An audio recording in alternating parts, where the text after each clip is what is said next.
Salut à tous, c'est Karel et bienvenue sur ma chaîne Codalea. Je pense que ce spot va être notre prochain point rendez-vous. Je me sens beaucoup mieux assis sur mon canapé que debout devant ma bibliothèque. Donc on verra si la bibliothèque revient. En tout cas, pour l'instant, on est ici. Dans cette vidéo, je vous propose qu'on fasse le bilan de ce Camp Nano qui se termine.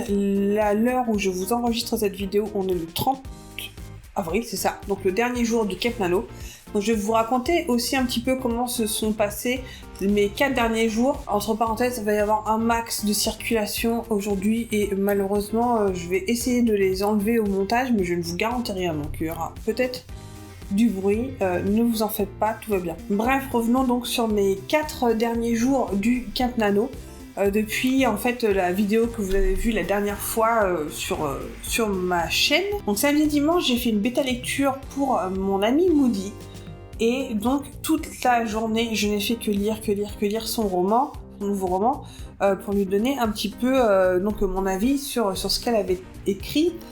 Et ce qui fait que je n'ai absolument pas travaillé sur mon roman à moi. De plus, lundi d'après, je n'ai pas pu écrire non plus puisque j'étais un petit peu d'astreinte.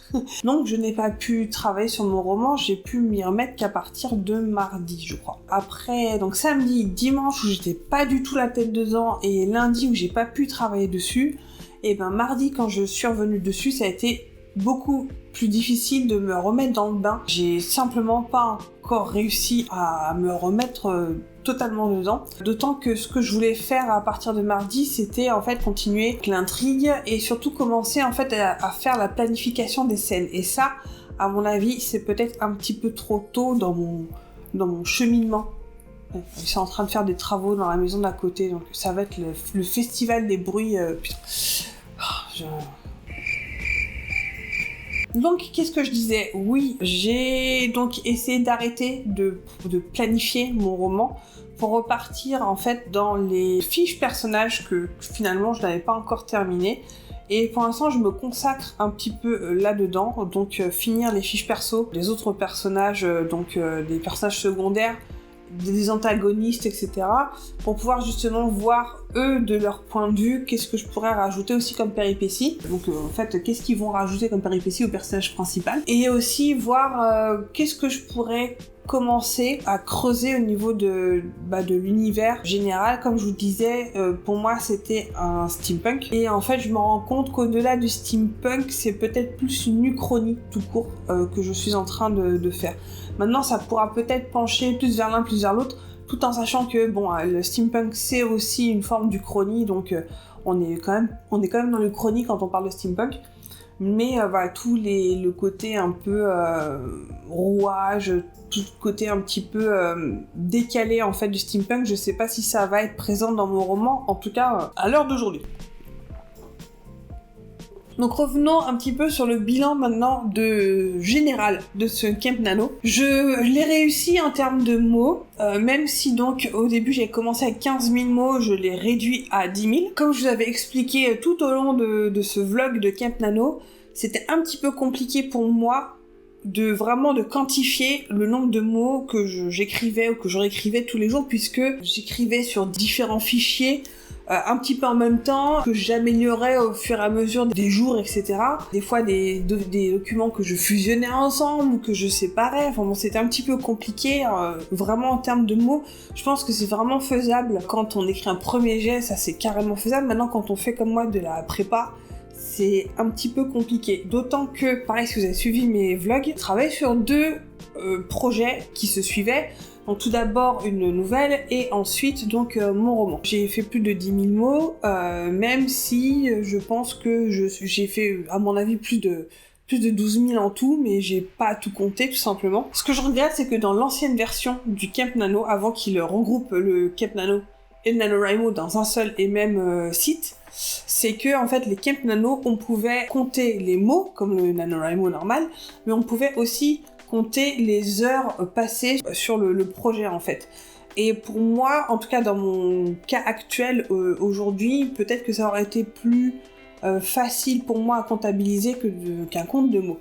Ça c'est vraiment un petit peu le regret que j'ai cette année, c'est qu'on ne puisse pas compter en termes ou de pages, parce que ça c'était possible aussi, en termes de pages ou en termes de temps passé sur notre projet d'écriture. Alors, ce que je peux peut-être vous dire un petit peu plus sur la nouvelle et sur le roman. J'aimerais bien vous en parler un petit peu plus, même si c'est peut-être un petit peu prématuré, puisque la nouvelle, donc c'était une nouvelle pour un appel à texte. Je pense qu'il y en a qui auront deviné, c'est l'appel à texte du Paris des Merveilles qu'a lancé Pierre Pevel. En fait, c'était peut-être juste avant ou tout début du Cap Nano.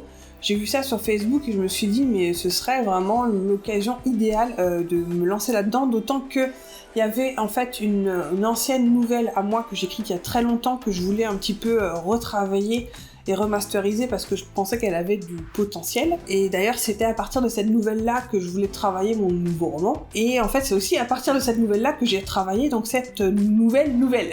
Et donc, c'est une nouvelle que j'ai envoyée donc à l'appel à texte. À temps, ils l'ont bien reçu, etc. Maintenant, j'attends en fait la fin de la deadline de l'appel à texte pour savoir si elle a été retenue ou non, pour pouvoir la continuer ou pas. Personnellement, j'aimerais quand même si elle est pas retenue, j'aimerais quand même la finir pour que ça puisse être une nouvelle à moi, quitte à enlever les allusions en fait au Paris des Merveilles. Je pense qu'elle pourrait très bien être une simple nouvelle de steampunk, tout à fait valable. Mais bon, j'avoue que j'aimerais quand même qu'elle soit retenue. On verra bien ce que ça donne. En tout cas, je vous donnerai le nom plus tard, je pense. Mais je l'aime beaucoup cette nouvelle et c'est, je pense, entre la nouvelle et le roman, c'est celle qui peut-être se rapproche le plus de ma nouvelle originelle. Même si, surtout le début, en fait, la suite ne ressemble absolument à rien dans l'intrigue. Enfin, ça ressemble pas du tout à ce qu'elle était avant. Et je vois, en fait, vraiment le chemin parcouru depuis cette première nouvelle que j'ai écrite en 2013, je crois, quelque chose comme ça, 2013-2014. Ça remonte à un petit bail déjà. Mais voilà, c'est une nouvelle donc de steampunk avec une jeune héroïne donc en personnage principal dans l'univers du Paris des Merveilles.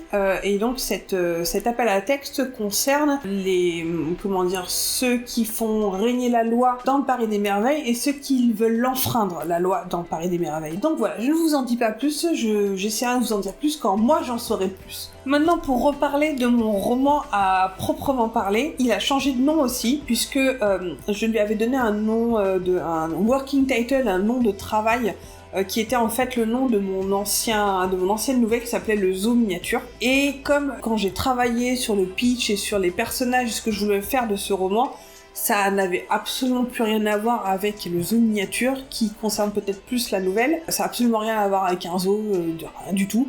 Donc du coup j'ai changé le nom et donc le working title de ce roman s'appelle L'Oiseau de Feu. Ce n'est pour l'instant qu'un working title, un titre de travail, c'est un titre temporaire, voilà. Mais donc ça se passerait dans un 19e siècle, donc uchronique, que les héroïnes sont de femmes, de jeunes filles de 18 et 20 ans. Ce qui est cool, c'est que je viens, comme j'avais dit la dernière fois, de poser des visages sur mes personnages principaux. Pour l'instant, je pense que tous mes personnages principaux et secondaires importants sont là.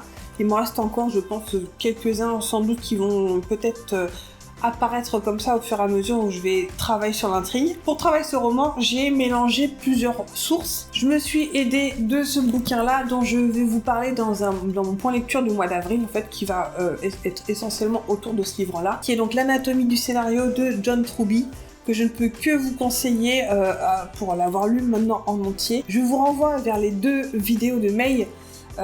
Donc sa chaîne c'est May Écriture Scénario, si je dis pas de bêtises, qui a fait 2 excellentes vidéos qui vous expliquent en fait la structure du roman en 7 étapes et la structure du roman en 22 étapes. C'est une technique, une méthode qui moi finalement m'a vraiment beaucoup aidé dans la mise en place de ce roman-ci. Ce n'est pas la seule méthode que j'ai utilisée, j'ai également utilisé la méthode de Cécile Duquesne. Je vous renverrai vers le lien de sa masterclass, puisque en fait Cécile Duquesne est une autrice française qui propose une école d'écriture avec du contenu en fait payant.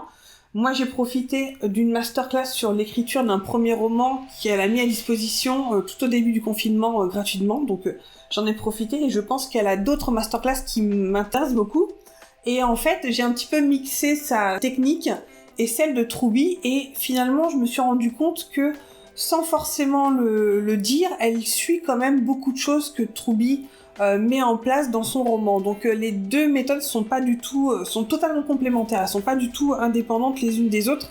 Et voilà, ça m'a aidé à me mettre complètement dedans.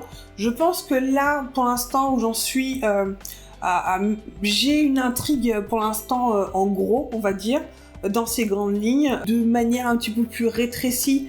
J'ai des moments très nets dans ma tête, mais je n'ai pas toutes les étapes, il manque encore des choses. Voilà, de passer de l'intrigue générale au tissage des scènes, comme le nomme John Truby, j'en suis pas encore là en fait. Vraiment, voilà, savoir comment est-ce qu'on va mettre dans des scènes et dans des actions précises et comment on va montrer ces actions-là à travers le roman, à travers le récit, j'y suis pas encore en fait. Donc j'ai encore pas mal de choses à faire au niveau de l'intrigue générale avant de savoir comment cette intrigue je vais traduire en fait en scène et en chapitre. Comment je vais la découper en fait en scène et en chapitre. Voilà où j'en suis donc en vous parlant de la nouvelle et de donc le roman L'Oiseau de Feu. Si vous avez des questions, n'hésitez pas. Si je peux y répondre, en tout cas pour l'instant à mon humble niveau, je me ferai un plaisir de vous répondre. J'espère que vous, ce Camp Nano s'est bien passé. Là pour l'instant, mon objectif c'est que je puisse en fait avoir justement de quoi commencer un premier jet pour le Camp Nano du mois de juillet. Ce sera vraiment l'idéal que je puisse, les mois de la mai et juin, pouvoir commencer à réfléchir, à avancer dans l'écriture justement de la conception du scénario, de mon synopsis de travail, et de me lancer de préparer toutes les scènes pour que je puisse commencer à travailler, à me lancer dans un premier jet, donc au mois de juillet. Et ça, ce serait vraiment l'idéal pour moi. En sachant que là, le mois de mai, donc à partir de demain pour moi, ça va être assez rock'n'roll puisque je me lance dans un énorme challenge de dessin. Vous connaissez peut-être Linktober au mois d'octobre, et bien le mois de mai c'est le mois de Mermaid, donc un mois de sirène où je vais faire un énorme boulot de chara-design de sirène. Si ça vous intéresse, je vous renvoie vers d'un côté mon Twitch puisque je vais essayer de twitcher, de live streamer quasiment tous les jours, en tout cas autant que je peux. Sur mon Twitch, donc twitch.tv/Codalea, et il y aura aussi beaucoup de contenus qui seront disponibles sur mon Patreon et sur mon Instagram, donc voilà, vous saurez tout. Donc mon mois de mai va être extrêmement occupé par Mermaid, mais je vais quand même continuer de travailler sur le roman à côté, en sachant que j'aimerais bien aussi continuer à corriger Versipelis, mon premier roman, parce que il va pas se faire tout seul, il va pas se corriger tout seul lui non plus. Donc beaucoup de choses à faire, trop peu de temps, je vais voir comment je vais m'organiser avec tout ça. Là-dessus, je termine cette vidéo, j'espère que ça vous aura plu, j'espère que ce Camp Nano aura été prolifique pour vous, et j'espère que vous aurez bien écrit. Là-dessus, je vous laisse, je vous fais des bisous, et je vous dis à bientôt dans une prochaine vidéo. Ciao ciao.